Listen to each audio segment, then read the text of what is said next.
Good morning everyone. स्वागत है आपका फिर से एक नए ब्लॉग में। और आज हम फिर से जा रहे हैं ब्रेकफास्ट करने। आज एओजी के साथ नहीं है, आज हैं वाव के साथ। वाव बोले तो विंग्स ऑन व्हील्स, सही है। तो ये जो ग्रुप है ये एओजी वाले राइडर्स का ही है, अलग से ग्रुप। एओजी जो है वो एक ऑफिशियल ग्रुप है टीवीएस का। वाव जो है उन्हीं में से कुछ लोगों ने अलग से एक ग्रुप बना लिया जिसमें अनऑफिशियल राइड होती हैं। और इसमें सबसे अच्छी बात यह है कि अगर आपके पास टीवीएस की बाइक नहीं है, कोई और बाइक है, तो भी आप इसको आके ज्वाइन कर सकते हैं। वैसे जिन लोगों को नहीं पता है कि एओजी क्या है, वाव क्या है, उनको मैं बता दूं। एओजी जो है टीवीएस वालों का एक ग्रुप है, अपाचे ओनर्स ग्रुप करके।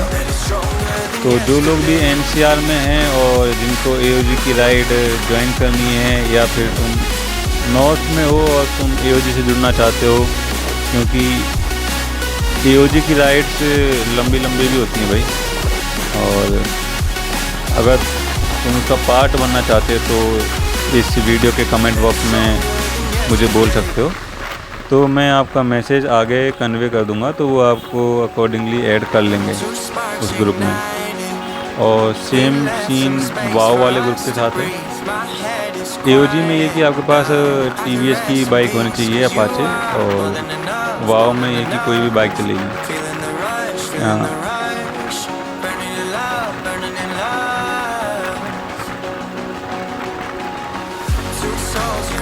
तो आज हमारी जो डेस्टिनेशन है ब्रेकफास्ट की वो है मानेसर में 5 गांव करके एक रेस्टोरेंट है। मैं पहली बार यहाँ पे जा रहा हूँ और मैं जा भी इसीलिए रहा हूँ क्योंकि यार अकेले तो कभी मन करता नहीं है कि तुम ऐसे कोई भारी भरकम से रेस्टोरेंट जाके ब्रेकफास्ट करो, मतलब कोई लॉजिक सा नहीं बैठता ना। तो इसलिए हम चले गए और इसमें संडे था, फ्री थे, और वापस से सब भाई लोगों से अपना मिलना हो जाता। तो चलो ब्रेकफास्ट करने को चाह रहे हैं, कुछ प्रोडक्टिव बात करते हैं जब राइड कर रहे हैं। तो आज एक चीज़ मैं ये बताना चाहता हूँ, जैसे कि जब हम रोड पे चल रहे हों और कोई इमरजेंसी व्हीकल आपके पीछे हो।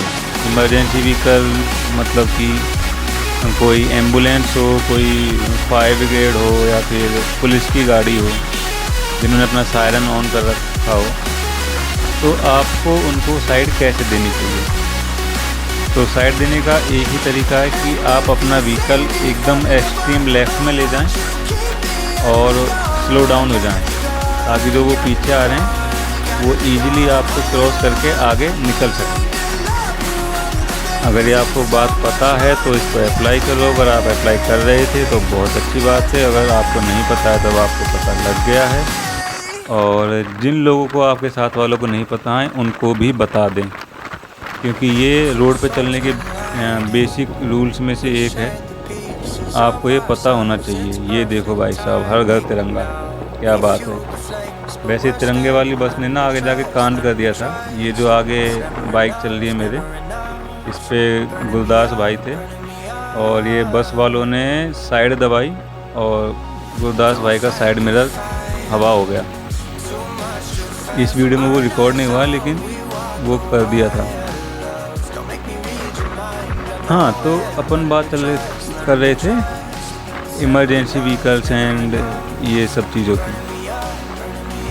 दूसरी बात आती है रोड पे चलते टाइम सामने वाले व्हीकल से सेफ डिस्टेंस क्या होनी चाहिए इसमें। तो देखो यार, डिस्टेंस का ऐसा सीन है ना कि उसको अपन मीटर में या फुट में नहीं नाप सकते हैं। सेफ डिस्टेंस को वो अपन मेजर करते हैं सेकंड्स में।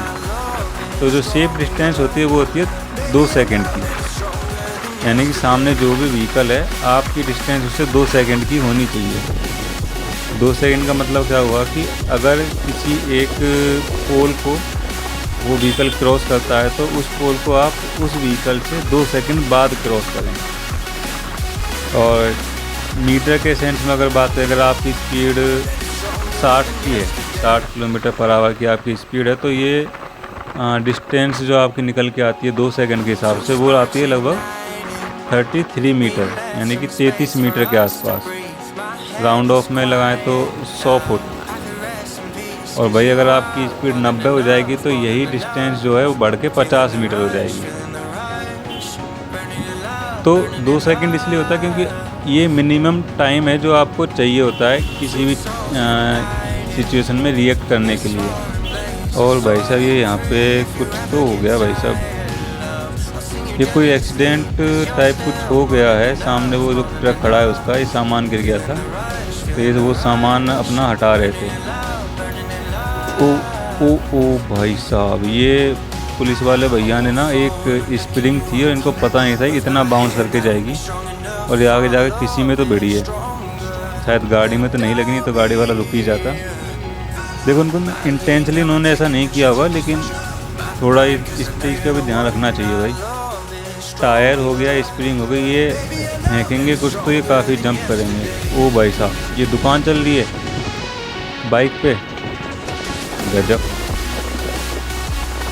हाँ, तो अपन सेफ डिस्टेंस की बात कर रहे थे। एक चीज़ आती है जब अपन इस तरह के किसी 3 लाइन या 4 लाइन के हाईवे पे जब चल रहे हों और हमें साइड चेंज करनी हो या ओवरटेक करना हो, तो उस टाइम पे सबसे ज़रूरी चीज़ होती है, अगर आप नाइट में चल रहे हो तो डिपर का यूज़ करो, और दिन में हो तो हॉर्न बजाओ। अब ये जो स्कूटी वाले भैया पीछे निकले ना, इनके बारे में आपको बताऊंगा। हाँ, तो नाइट में डिपर का यूज़ करना है और दिन में हॉर्न का यूज़ करना है, और इंडिकेटर का यूज़ हमेशा करना है।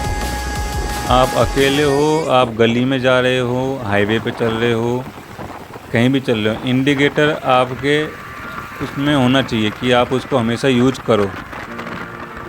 देखो ये बस से जो पीछे आ रही है ना भाई, हरियाणा रोडवेज है ये, और इसने ना उनको इसी जगह पे वो उनका मिरर उड़ा दिया था। बस वो भाई संभल गए तो कुछ हुआ नहीं, बस मिरर ही गया। हाँ, तो अपन बात कर रहे थे इंडिकेटर देने की। देखो हाईवे पे ऐसा होता है ना कि स्पीड सबकी अच्छी खासी होती है, सारा कोई 80-90 के आसपास चल रहा होता है। जब आप किसी सामने वाले को ओवरटेक करने की सोच रहे होते हैं, उसी टाइम पे आपके पीछे वाला हो सकता है आपको ओवरटेक करने की सोच रहा हो, और मान लो आपने लेफ़्ट में लिया और सेम उसी टाइम पे आपके पीछे वाला आपको ओवरटेक कर रहा था और वो आपसे ज़्यादा स्पीड में होगा, तो इनडायरेक्टली आप उसके सामने आ जाओगे, तो एक्सीडेंट के चांस हो जाते हैं। अगर आप पहले से इंडिकेटर दे के रखेंगे तो पीछे वाले थोड़े सतर्क हो जाएंगे, वो अकॉर्डिंगली अपने डिसीजन लेंगे कि आप किधर जाने वाले हो।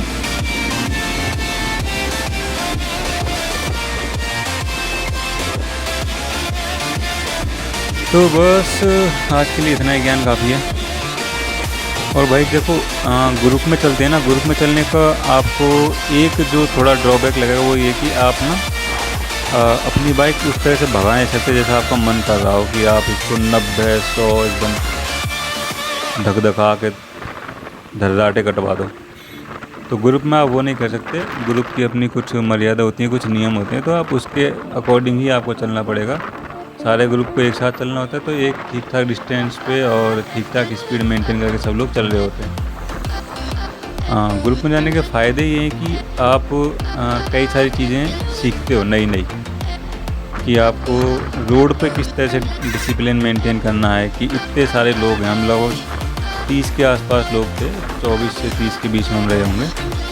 इतने लोग थे, और इतने लोग अगर बहुत बुरी तरह से बाइक चलाने लगे तो अच्छा खासा हाईवे भी जाम कर सकते हैं। लेकिन हाईवे पे अब देखो हम जिस तरह से चल रहे हैं, सब लोग एक ही लाइन में हैं और एक साइड में, किसी को हमारी वजह से कोई डिस्टर्बेंस नहीं हो रहा था, और बीच बीच में कुछ लोग आके घुसे जा रहे थे। इसलिए आपस में हम एक दूसरे से डिस्टेंस भी थोड़ी कम रखते हैं, ताकि कोई बीच में हमारे बीच में ना घुस जाए, है ना, नहीं तो फिर हम एक दूसरे से ज़्यादा दूर हो जाएंगे। हालांकि 2-3 राइडर जो थे अपने हेलमेट में कुछ वो डिवाइस लगा के ना, इंटरकॉम वगैरह लगा के एक दूसरे से कनेक्टेड थे, और एक पीछे पीछे चल रहा था, एक आगे आगे चल रहा था, तो वो सबको लेके चल रहे थे साथ में।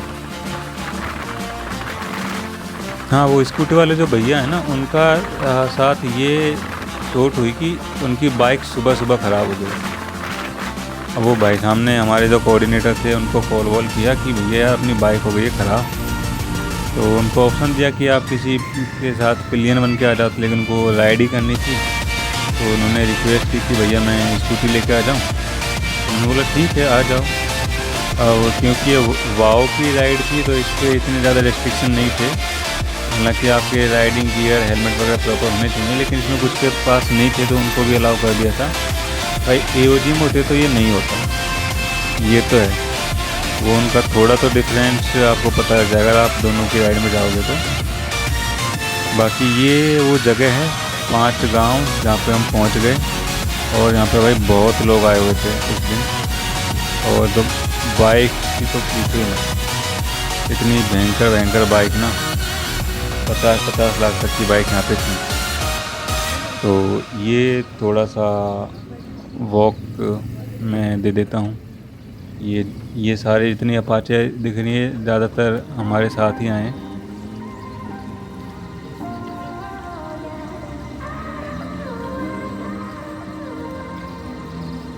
तो भाई ये देखिए अपाचे 160 थी, ये बुलेट हो गई, ये अपाचे 200, फिर 390, 160, ये हर्ले आ गए भाई। अब ये दूसरी हर्ले, ये हायाबुसा, ये RC KTM, फिर अपाचे ये वाली कौन सी है, यामा की है कोई, ये हायाबुसा हो गई, ये KTM हो गई।